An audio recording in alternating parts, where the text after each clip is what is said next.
আপনি ভাবতেই পারবেন না এই গরুটা এই লোকটাকে এতটা যত্ন করছে কেন, এতটা ভালোবাসা দিচ্ছে কেন।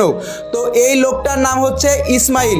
ইসমাইল একদিন কসাইখানা থেকে এই গরুটাকে বাঁচিয়ে নিয়ে আসে এবং বাঁচিয়ে নিয়ে আসার পর একদিন পরেই এই গরুটার একটা বাছুরের জন্ম দেয়। গরুটি তাকে এ কারণে ভালোবাসছে না যে তাকে বাঁচিয়েছে, কারণ একমাত্র গরুটি জানে তার ভিতরে এতটা কষ্ট হচ্ছে সে আর একদিনের বেশি বাঁচবে না।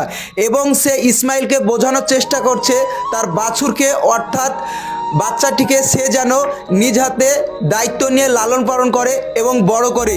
এবং ঠিক পরের দিন সকালবেলায় গরুটি এই পৃথিবী ছেড়ে কিন্তু চলে যায়। তো গরুটি তার বাচ্চাটিকে ইসমাইলের ভরসা রেখে যায় এবং ইসমাইল তার মায়ের অর্থাৎ গরুটির আবদার কখনো নাকচ বোধ করেনি এবং ইসমাইল এই বাচ্চাটিকে নিজ হাতে এখন দায়িত্ব নিয়ে লালন পালন করছে এবং তাদের জন্য একটি শেল্টারখানাও খুলেছে সে, এবং সেখানে প্রচুর প্রাণীদের চিকিৎসা করা হয়। ইসমাইল এখন পর্যন্ত সেই শেল্টারটি চালিয়ে যাচ্ছে এবং প্রচুর গরুকে সে রেস্কিউ করেছে। তো ইসমাইলকে মন থেকে একটি স্যালুট জানাই। আজ এইরকম মানুষ পৃথিবীতে আছে বলে পশুরা এবং পাখিরা অনেক সুরক্ষিত আছে। আর ইসমাইল তার মায়ের দায়িত্ব অর্থাৎ সেই গরুটির দায়িত্ব পালন করে নিজের মধ্যে প্রকৃত সুখকে খুঁজে পেয়েছে। তো বন্ধুরা, এই ভিডিওটি যদি ভালো লেগে থাকে অবশ্যই একটি লাইক করে শেয়ার করতে ভুলবেন না।